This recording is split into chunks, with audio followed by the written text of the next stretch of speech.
जय श्री राम, जय श्री राम, जय श्री राम, जय जय श्री राम, जय जय श्री राम, जय जय श्री राम, जय जय श्री राम, जय श्री राम। आवाज दूर दूर तक जानी चाहिए। नमस्कार, CSK न्यूज़ में आप सभी दोस्तों का एक बार फिर से बहुत बहुत स्वागत है। दोस्तों, दिन भर की जो बड़ी खबर निकल के आ रही है, एक एक करके जानेंगे। दरअसल आपको बता दें कि अयोध्या में मर्यादा पुरुषोत्तम भगवान श्री राम के भव्य और दिव्य मंदिर निर्माण के भूमि पूजन हो गया है। आपको बता दें कि अयोध्या में रचा गया है इतिहास। PM मोदी ने रखी है राम मंदिर की आधारशिला। वर्षों का इंतजार हुआ खत्म। भूमि पूजन के साथ शुरू होगा राम मंदिर का निर्माण। तो कमेंट के माध्यम से बोलो जय जय सिया राम। दोस्तों, इसके बारे में पूरी बातें बताएंगे। प्रधानमंत्री मोदी ने क्या कुछ बड़ी बातें अपने संबोधन में कही है, तो वहीं आपको बता दें कि भूमि पूजन के बाद रोने लगा असद ओवैसी। भूमि पूजन पर बोला बाबरी मस्जिद थी और रहेगी इंशाल्लाह। हिंदू राष्ट्र बनाने की नींव डाल गए प्रधानमंत्री मोदी। इसके बारे में भी आपको बताएंगे। इस बीच बड़ी खबर निकल के आ रही है। आपको बता दें कि भूमि पूजन पर असद ओवैसी के बयान पर इकबाल अंसारी ने दिया करारा जवाब। बोले अभी भी हिंदू मुसलमान चाहता है। असद ओवैसी देश भर का बंटवारा ये धर्म के आधार पर चाहता है। इसके बारे में भी आपको बताएंगे। इस बीच आज आर्टिकल 370 हटाया गया था। इसको लेकर बड़ी अपडेट निकल के आ रही। देश भर में डबल जश्न मनाया जा रहा है। जम्मू कश्मीर में विकास की गंगा, एक साल में 30,000 को मिली नागरिकता, 10,000 को नौकरी। अब क्या कुछ बड़ी अपडेट निकल के आ रही है। और इस बीच सुशांत सिंह सुसाइड केस का ट्रांसफर हुआ CBI। केंद्र ने मानी है बिहार सरकार की सिफारिश, यानी CBI जांच को अप्रूवल मिल सकती है बस 1-2 दिन के अंदर। वहीं बड़ी अपडेट निकल के आ रही है, जहां पर राजस्थान से BSP विधायकों की कांग्रेस में विलय की याचिका पर स्पीकर को नोटिस जारी किया गया। तो सब कुछ खबरें एक एक करके आपको बताएंगे, लेकिन उससे पहले छोटा सा निवेदन, अगर आपने चैनल को अभी तक सब्सक्राइब नहीं किया तो प्लीज़ सब्सक्राइब की लाल बटन दबाकर चैनल को सब्सक्राइब करें। और अगर आप भी प्रधानमंत्री मोदी द्वारा भूमि पूजन से जबरदस्त खुश हैं तो वीडियो को दिल से लाइक करके कमेंट के माध्यम से जय जय श्री राम लिखना मत भूलिएगा। दोस्तों, दरअसल पहली बड़ी खबर देश भर में आपको बता दें कि आज जश्न का माहौल, दिवाली का माहौल है और देश भर में जय श्री राम के नारों से गूंज रहा है देश। प्रधानमंत्री मोदी ने रचा इतिहास, राम मंदिर की रख दी आधारशिला। दरअसल आपको बता दें कि देश भर को वर्षों का इंतजार खत्म हुआ। भूमि पूजन के साथ मंदिर निर्माण की PM मोदी ने आधारशिला रख दी। करीब 500 साल से जिन लम्हों का इंतजार था वो लम्हा आज अवध नगरी में फलीभूत हुआ है। करोड़ों राम भक्तों का सपना आज साकार हो गया है। बेहद शुभ मुहूर्त में राम मंदिर का भूमि पूजन संपन्न हो गया। इसके साथ ही राम मंदिर का शुभारंभ हो चुका है। प्रधानमंत्री मोदी ने राम जन्मभूमि मंदिर की नींव 9 शिलाएं रखी है। भूमि पूजन का शुभ मुहूर्त 12:44 पर था, लेकिन उससे पहले पूरे विधि विधान से इस महा आयोजन की शुरुआत हुई। 12:07 पर PM मोदी भूमि पूजन के लिए पहुंचे। 2 मिनट के अंदर ही भूमि पूजन की शुरुआत हुई है। और आपको बता दें कि प्रधानमंत्री मोदी की ललकार जय श्री राम के साथ हुई है। PM मोदी ने संबोधन भी किया है, तो उसके बारे में भी आपको तो बताएंगे। लेकिन इस बीच हम चलते हैं, अगली बड़ी खबर लेते हैं। आपको बता दें कि राम मंदिर भूमि पूजन से भड़क गया ओवैसी। बोला बाबरी मस्जिद थी और आगे भी रहेगी इंशाल्लाह। आपको बता दें कि यूपी की अयोध्या में राम मंदिर निर्माण को लेकर PM मोदी ने जैसे ही भूमि पूजन किया और राम मंदिर की नींव पड़ी, वैसे ही देश भर के कट्टर मुसलमान अपना आपा खो बैठे। और उसमें सबसे पहला नाम असद ओवैसी का, जो लगातार धर्म के आधार पर देश को भी बांटने की फितरत रखता है। उसने तुरंत ही देश भर में ट्वीट करके उसने कहा कि बाबरी मस्जिद थी, है और रहेगी। प्रधानमंत्री मोदी आज हिंदू राष्ट्र की नींव रख दिए हैं। आज PM के इस शिलान्यास के बाद और अयोध्या में बाकायदे जिस तरीके से एक देश के संवैधानिक प्रधानमंत्री होने के बावजूद आज उन्होंने राम मंदिर की नींव रखी है, ऐसे में अपने आप में दिखाता है कि हिंदू राष्ट्र की ओर भारत कदम बढ़ा चुका है। तो असद ओवैसी का ये रोना एक बार फिर से भूमि पूजन के बाद शुरू हो चुका है। तो आप 2 शब्द असद ओवैसी को लेकर कमेंट के माध्यम से जरूर लिखेगा। आपको क्या लग रहा है कि असद ओवैसी धर्म के आधार पर देश को बांटना चाहता है या फिर नहीं। हम चलते हैं अगली बड़ी खबर। आपको बता दें कि प्रधानमंत्री मोदी अपने संबोधन में दुनिया को बताया राम मंदिर का चेला। दरअसल PM मोदी ने कहा है कि भूमि पूजन करके राम मंदिर से निकलेगा भाईचारे का संदेश और दुनिया भर में राम नाम ही अब लोग जपेंगे आने वाले समय में। आपको बता दें कि प्रधानमंत्री मोदी ने अपने संबोधन में बड़ी बातें कही हैं। उन्होंने कहा है कि आपसी भाईचारे के संदेश के रूप में राम मंदिर की शिलाओं को जोड़ा गया है। जब जब राम को माना है तब विकास हुआ है, जब भी हम भटके हुए हैं तब विनाश हुआ है। सभी की भावनाओं का ध्यान रखा गया है और रखेंगे भी। सबके साथ हैं और सबका विश्वास ही हमारा मूल मंत्र है। कोरोना के कारण जैसे हालात हैं, राम के द्वारा दिया गया मर्यादा का रास्ता जरूरी है और भगवान राम ही हमें सही मार्ग प्रशस्त करेंगे। न केवल कोरोना से निपटने में बल्कि भारत को विश्व गुरु बनाने में भी भगवान राम ही हमें अभी तक मार्गदर्शक यानी गाइड बनकर हमें दिखाते रहें और आगे भी दिखाते रहेंगे। तो पीएम मोदी के संबोधन से दुनिया भर में ही इस संबोधन को सुना गया है और कमेंट के माध्यम से जय जय श्री राम लिखना मत भूलिएगा दोस्तों, क्योंकि आपको बता दें कि आज देश भर में दिवाली जैसा माहौल है और सभी लोग आज राम भक्ति में लीन हो चुके हैं। हम चलते हैं अगली बड़ी खबर लेते हैं। आपको बता दें कि एक और खुशी का पल है, आर्टिकल 370 रिमूव की गई थी। आज कुछ लोग कट्टर मुसलमान आज काले दिवस के रूप में मना रहे हैं।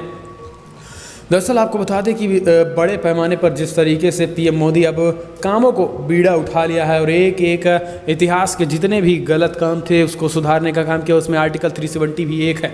आपको बता दें कि पीएम मोदी 5 अगस्त को गृहमंत्री शाह ने आर्टिकल 370 को हटा दिया था और 1 साल हो चुका और जम्मू कश्मीर में बहुत कुछ बदल गया है। आपको बता दें कि अब तक इतना कुछ बदला है कि अब तक 30,000 से ज़्यादा लोगों को नागरिकता दे दी गई है, 10,000 को नौकरियाँ मिल गई हैं, बाहरी लोगों का जाना शुरू हो गया है, ज़मीनें खरीदनी शुरू हो गई हैं, शांति बहाली हो गई है। इन 1 सालों में कोई भी अलगाववादी नेता अभी तक सिर नहीं उठा पाया, ना ही कोई भड़काऊ बयान दिया और ना ही पत्थरबाजी हुई है। 1 साल पहले लगातार पत्थरबाजी हुई थी, आए दिन कांग्रेस पार्टी के साथी लोग लगातार वहां पर दंगा भड़काने का काम कर रहे थे, लेकिन 1 साल में ना तो हुर्रियत का कोई नेता दिखा, ना ही पीडीपी की महबूबा मुफ्ती दिखी। 1 साल में पूरी शांति जम्मू कश्मीर में दिखने लगी और यही कारण है राम राज्य का ये एक परिकल्पना। हम चलते हैं अगली बड़ी खबर लेते हैं। आपको बता दें कि बिग ब्रेकिंग निकल के आ रही है। सुशांत सिंह सुसाइड केस में सीबीआई को हुआ ट्रांसफर, केंद्र ने मानी बिहार सरकार की सिफारिश।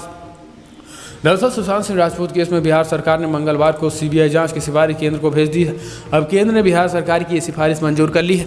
सुप्रीम कोर्ट में केंद्र सरकार के वकील ने बताया है कि जिन्होंने सुशांत केस की जांच सीबीआई को ट्रांसफ़र कर दी है, अब इस केस की सीबीआई जांच करेगी। आपको बता दें कि लंबे समय से सोशल मीडिया पर इस केस की सीबीआई से जांच कराने की मांग हो रही थी। सुशांत केस की सीबीआई जांच को लेकर उन्होंने स्पष्ट तरीके से आपको बता दें कि सॉलिसिटर जनरल तुषार मेहता ने भी अप्रूवल दिया। उन्होंने कहा कि सीबीआई के कराने की बिहार सरकार की सिफारिश मान ली गई है, तो ये अपने आप में बड़ी अपडेट है। और अब उन माफियाओं का जो बॉलीवुड में माफिया बैठे हैं उनकी अभी एक पोल खुलनी शुरू होगी। हम चलते हैं अगली बड़ी खबर। आपको बता दें कि भूमि पूजन में असद ओवैसी द्वारा उठाए गए सवालों का इकबाल अंसारी ने ट्वीट करके दिया माकूल जवाब। कहा हिंदू मुसलमान का कोई विवाद ना खड़ा करें और धर्म के आधार पर ओवैसी बांटना बंद करें।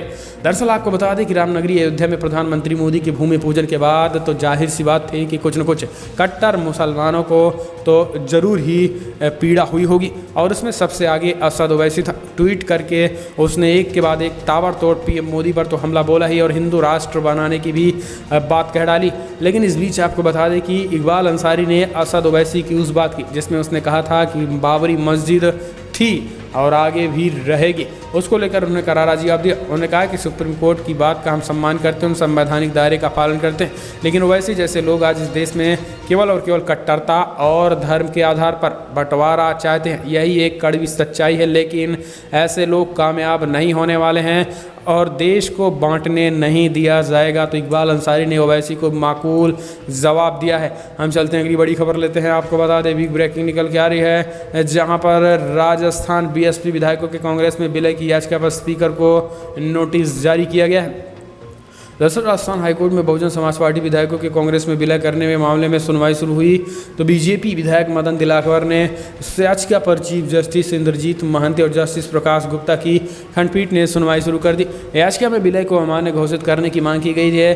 वहीं सुनवाई के बाद राजस्थान हाईकोर्ट की बेंच ने स्पीकर सीपी जोशी की नोटिस जारी करके जवाब मांगा है। स्पीकर सीपी जोशी को कल सुबह 10:30 बजे तक अपना जवाब देना होगा। दरअसल बीएसपी की तरफ से सतीश चंद्र मिश्र ने कहा है कि विधायकों का विलय असंवैधानिक है और इसी को देखते हुए स्पीकर ने नोटिस जारी कर दिया है। हम चलते हैं अगली बड़ी खबर लेते हैं। आपको बता दें कि मुख्यमंत्री योगी आदित्यनाथ ने प्रियंका गांधी को दिया करारा जवाब। कहा चलो कम से कम राम का नाम लेने में अभी तो सद्बुद्धि दिखाई है।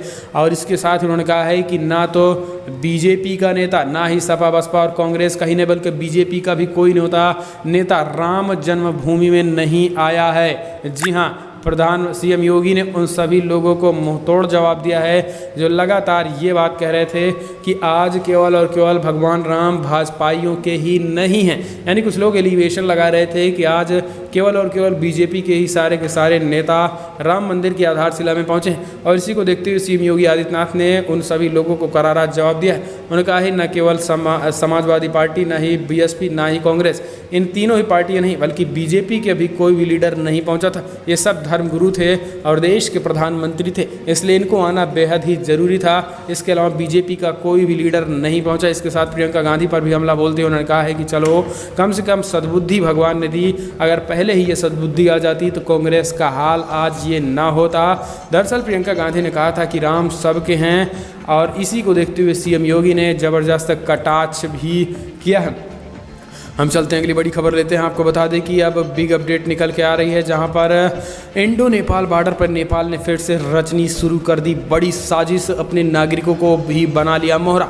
दरअसल इंडो नेपाल अंतर्राष्ट्रीय सीमा पर तनाव बढ़ाने के लिए नेपाल लगातार नए नए षड्यंत्र रच रहा है। इस बार नेपाल ने अपने षड्यंत्र का मोहरा अपने ही नागरिकों को बनाया है। दरअसल भारतीय इंटेलिजेंस एजेंसियों के हाथ ही लगी खुफिया जानकारी में इस बात का खुलासा हुआ है कि नेपाल बीते 2 महीनों से अंतर्राष्ट्रीय सीमा पर टकराव बढ़ाने की कोशिश कर रहा है। षड्यंत्र के तहत नेपाल अपने नागरिकों के जरिए सीमा पर तैनात भारतीय सुरक्षा एजेंसियों को लगातार उकसाने की कोशिश कर रहा है। सूत्रों के अनुसार नेपाल सुरक्षा एजेंसियों और स्थानीय नेपाली नागरिकों को सीमा को चिन्हित करने के लिए लगाए गए पत्थरों को उखाड़ने के लिए उकसा रहा है, जिसके बाद लगातार नेपाल और भारत के बॉर्डर के बीच तनाव बढ़ता चला जा रहा है। और ये कहीं ना कहीं अपने आप में नेपाल के एक चीन के इशारों पर हो रही घटिया चाल है। हम चलते हैं अगली बड़ी खबर लेते हैं। आपको बता दें कि बिग ब्रेकिंग, आज देश भर में कुछ कट्टर मुसलमान और पीडीपी जैसे पार्टियां मना रही हैं काला दिवस। जी हाँ, दरअसल आपको बता दें कि पीपल्स डेमोक्रेटिक पार्टी यानी महबूबा मुफ्ती वाली पार्टी और देश में कुछ लोग काला दिवस मना रहे हैं, तथाकथित लोग काला दिवस मना रहे हैं। उनका कहना है कि आर्टिकल 370 राम मंदिर 5 अगस्त बनना ये अपने आप में काला दिवस है। दरअसल काला दिवस क्यों मनाया जा रहा है, इस बात को समझिए। पाकिस्तान में इमरान खान ने कहा है कि जम्मू कश्मीर 5 अगस्त को जिस तरीके से भारत ने हमसे छीना, इसके बाद से अब हम 5 दिवस को काला दिवस मनाएंगे। और उसी काले दिवस को, पाकिस्तान के काले दिवस को भी अब भारत में भी कुछ लोग जो पाकिस्तान परस्त लोग हैं वो काले दिवस के रूप में मना रहे हैं। इसमें महबूबा मुफ्ती की पार्टी भी प्रमुखता से शामिल है जम्मू कश्मीर में, और भारत में भी कुछ लोग ऐसे हैं जो काले दिवस के रूप में मना रहे हैं। ऐसे लोगों के बारे में आप क्या कहेंगे, कमेंट के माध्यम से ज़रूर अपनी राय देना ना भूलें दोस्तों। तो फिलहाल बड़ी खबरों में इतना ही, लेकिन अगर आपको वीडियो पसंद आया तो लाइक करें, शेयर करें, कमेंट के माध्यम से आप अपनी राय देना ना भूलें। तो दोस्तों आज मर्यादा पुरुषोत्तम भगवान श्री राम के भव्य और दिव्य मंदिर निर्माण की नींव रखने के बाद आप किस तरीके से देखते हैं इस मुद्दे को और ओवैसी के बयान को, जहां पे बाबरी बाबरी बाबरी रहेगी थी, और इस बात को लेकर आप क्या कहेंगे, कमेंट के माध्यम से अपनी राय देना ना भूलें। तो दोस्तों फिलहाल इस वीडियो में इतना ही। जय हिंद, वंदे मातरम, जय जय श्री राम।